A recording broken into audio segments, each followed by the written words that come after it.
Stirred men's souls. And in the wake of the Wright brothers came the wrong brothers. One pioneer unveiled his parasol plane, built to fly the Pacific. It didn't. This Frenchman was content to pedal over Paris, but he could never quite raise the foot power. Wing bicycles were popular among inventors. Low running cost, and since they never got off the ground, perfect safety. In California, a beer barrel plane made mouths water, and this in the days of Prohibition. The principle was logical enough. You rose by scooping up the air like a bucket scoops up water. The era of the flapper called forth the flapper plane. You turned the crank and the blades revolved like a giant electric fan. Maybe it didn't go anyplace, but it was cool, man, cool. This Sky Leviathan could go anywhere, as long as you pulled it. Though its paddle wheel wings revolved wildly, the Gray Goose was merely a homing pigeon destined to remain back in its own backyard. In England, one aeronaut decided that no blooming sparrow was going to steal a march on him. Pushing the pedals makes the wheels turn and the wings flap up and down. The trouble with this contraption is that he'll have a Charlie horse long before he gets a close-up look at a cloud.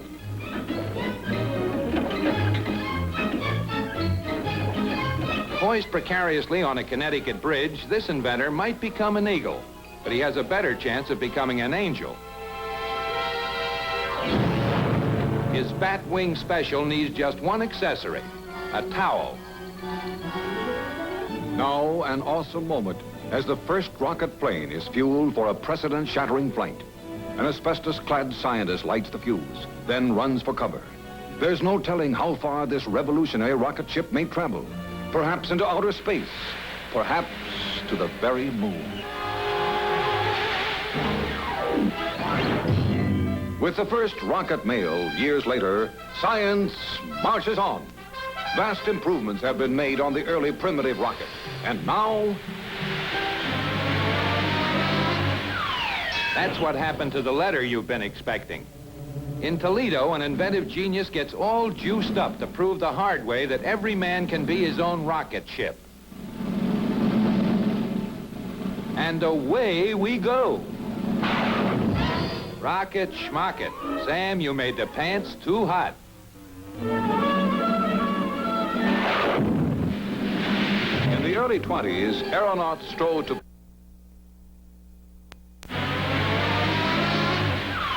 That's what happened to the letter you've been expecting. In Toledo, an inventive genius gets all juiced up to prove the hard way that every man can be his own rocket ship. And away we go. Rocket schmocket. Sam, you made the pants too hot.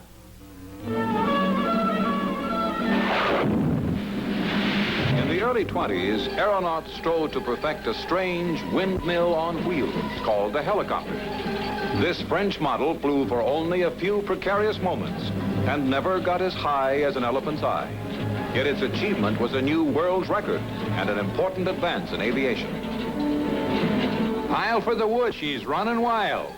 A pilot could easily lose his head if he ran in the wrong direction. Early helicopters were dangerous. Careful, men. Watch out for tricks.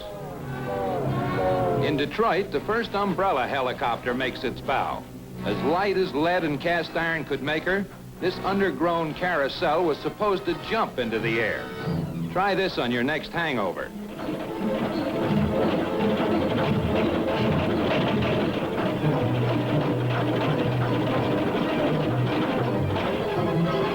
Back in France, there appeared a new kind of copter driven by a pair of oversized pinwheels. This aerial bucking bronco had the stability of an intoxicated chorus girl and required a ground crew skilled in the 100-yard dash.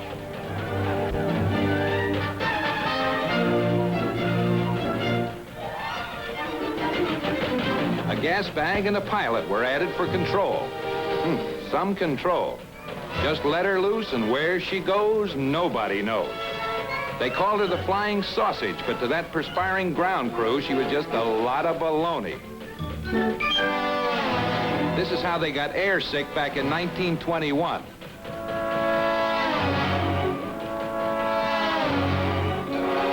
Beach Featuring the upsweep wing, this sturdy plane was designed for intercontinental flight. With luck, it might get across the street.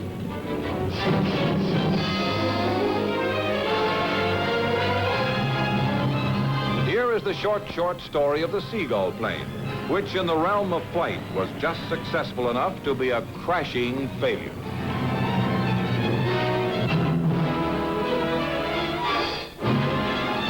In Germany, Otto Lilienthal bets on a sure thing by imitating the flight of birds, even the flapping wings and feathers. But when the swallows come back to Capistrano, Otto won't be along.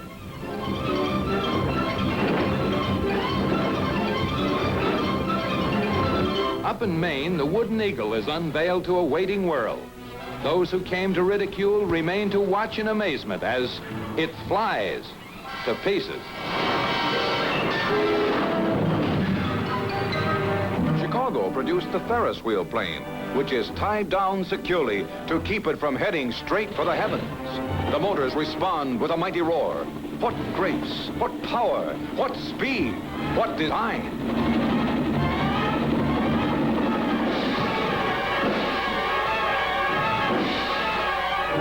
What a mess.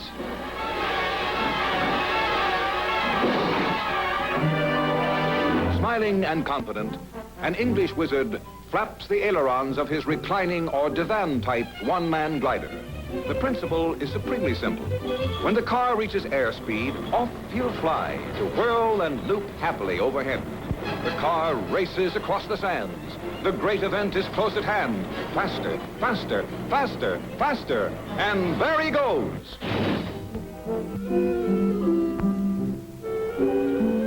I suppose you might call that hop a flop. Mr. Sauvin of France has invented an absolutely safe glider. Mr. Sauvin believes in safety. Look at the spot he's picked to try it out. So long, Mr. Sauvin. Oh, well, guess it needs a few minor adjustments. This you'll have to see to believe. That glider's made of rubber, and in a moment you'll find out why.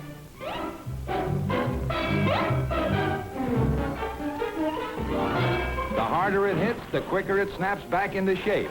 And the pilot didn't even get mussed. A fitting climax to our study of aviation's also-rans is the 7-layer plane. With 7 wings and a fast man at the pedals, it should be able to fly 7 times as high. For the trial run, a couple of wingmen provide history's first jet-assisted takeoff. Now, the big moment.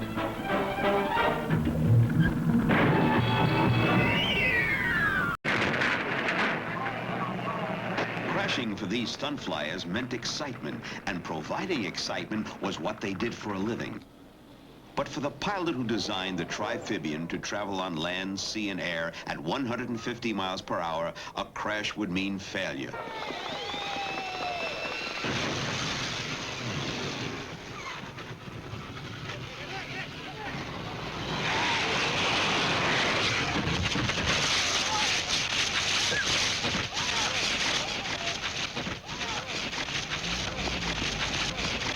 Had it not been for the splendid cooperation of my wife and partner, I would never have been able to have launched this project. This project has not been an exception to the persecution of the experts. David Graham Bell going to jail because he said he could talk over a wire from town to town.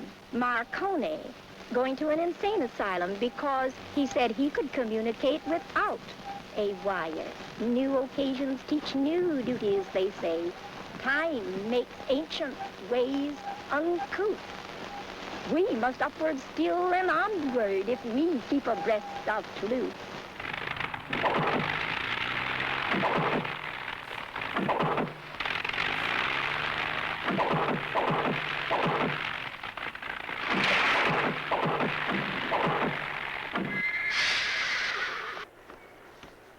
The pilot of this aircraft believed that the most direct route from Los Angeles to Germany was straight up.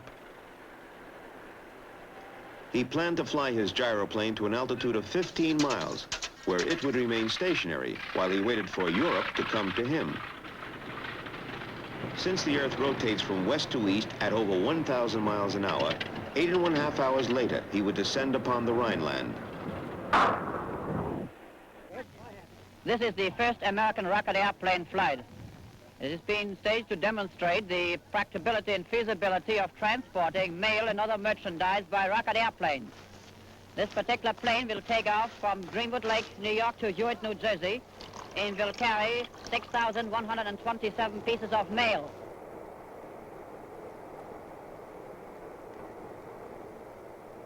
All right, that's good. All right, ready. Now look at that.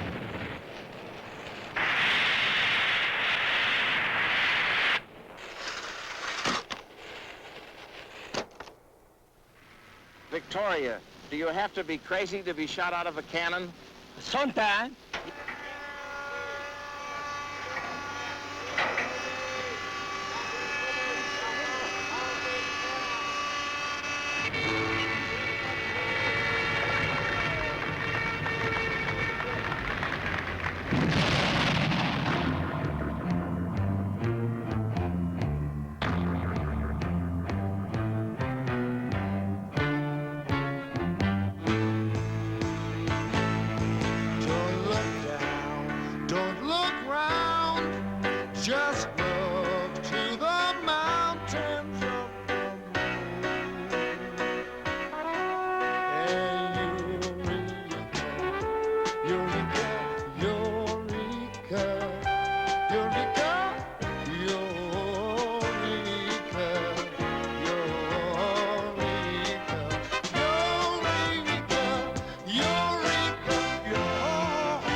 Every inventor knows that to see if his idea works, he must be willing to try it and keep on trying. But the true genius is the one who gets someone else to try out his invention for him.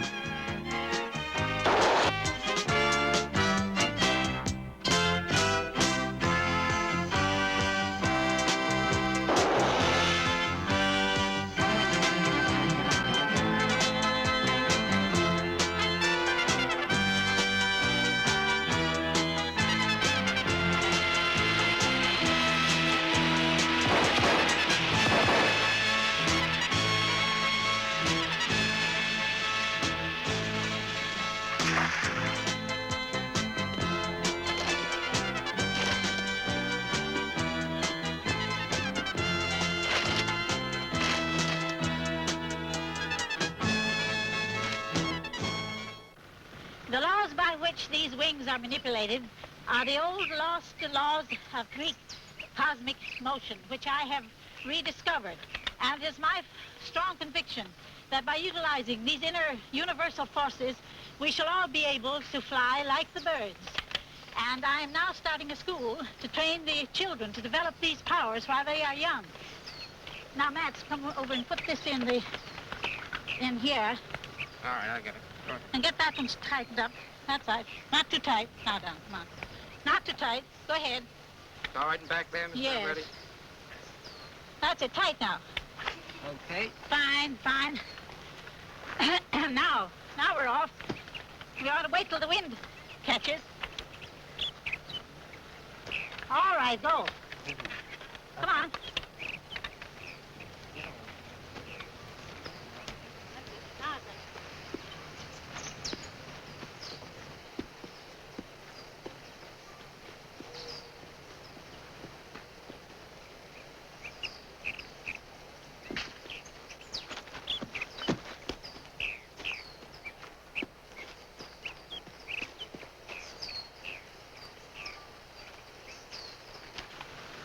These wings are made by an old gentleman of the name of Sanders, living at the Oddfellows' home in Concord, New Hampshire, of strips of ash covered with dust. And they open up and are screwed on to tighten, made firm. How do you like being like an angel? Not so bad. It looks more like a bat to me. Forward. Relax the head. Hip from up. Hip from the solar plexus in front and the chest. Forward. Hip from the base of the spine. Those are the two dynamic centers, the solar plexus and the base of the spine. In order to prove these laws, Mr. Powell will now attempt a short flight from the treetops. Now, Al, spread your wings. Now jump. Head forward. Lift your feet. Good.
each one tried to outdo the other. The ambitions of some designers went far beyond their skills. As Igor Sikorsky has said, in the history of aviation, there have been many contraptions which, to the good fortune of their inventors, failed to fly.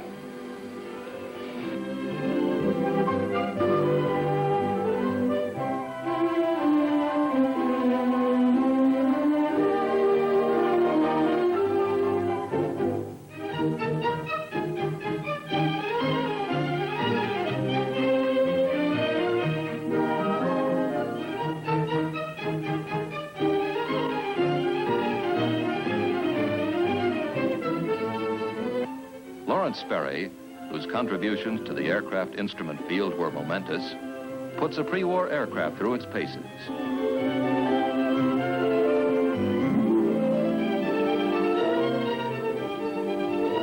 All this ferment, however often... And Peter Apollo were always the indestructible, unbeatable ones. Aviation was still kind of hazardous, too.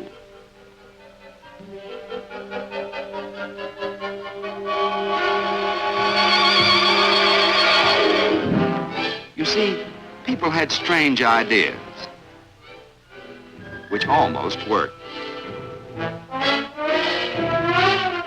And there was one that looked like it ought to work.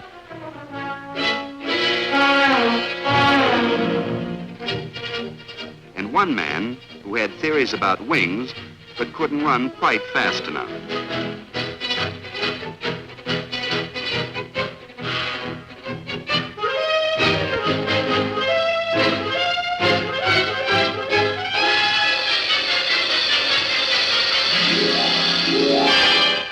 But in spite of real danger, aviation's pioneers kept on trying.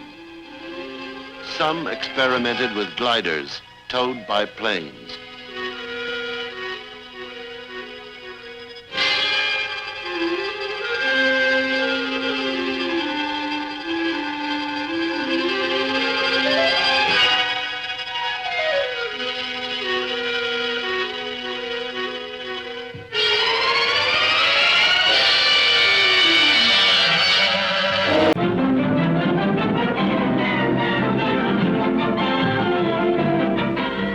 Lawnmower.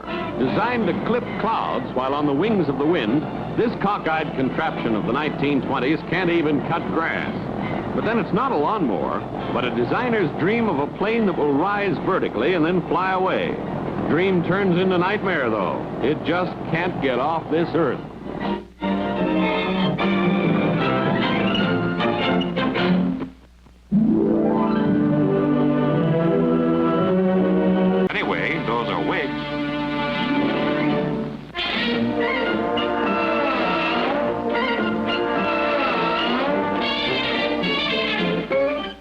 Is it a bird?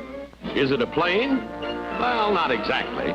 It's inventor Victor Lohrweber's contribution to a long list of contraptions positively guaranteed to fuss, fidget, and fly.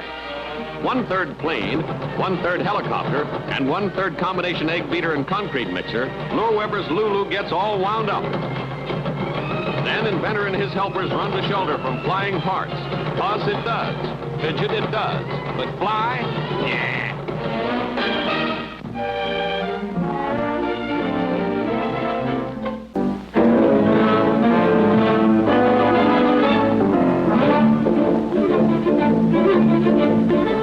Furious flapper, and this bird has wings, and sometimes it even has a propeller. Hey fellas, your propeller fell off again.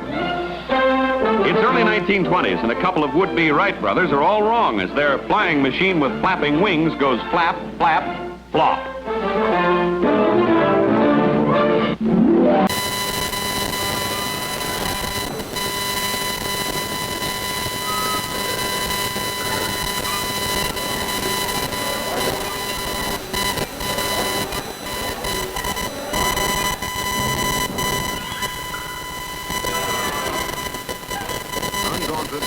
Men with a burning ambition to fly, try and try, and then forget. But serious progress is made. Pride of American victory.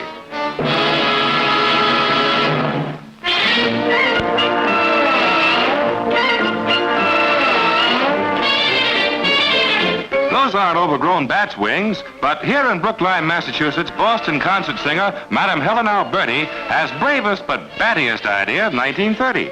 She thinks she can fly. Pardon me, madam, but your propeller's missing, and if you don't mind my saying so, your flaps are down.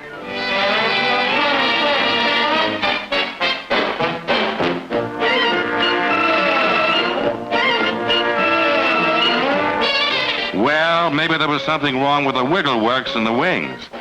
While Madame Alberti refuels, her trusted and trusting assistant heads into strong wing for stab at soaring. Hey, fella, you're supposed to go this way.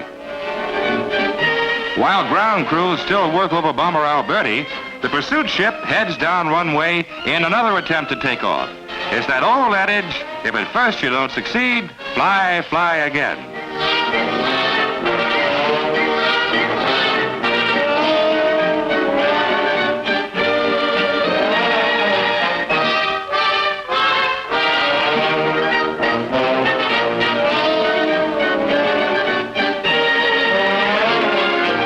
And this time, Madame's protege prefers starting up in air. He flaps his flippers, flies through the air with the greatest of... oh, pardon me.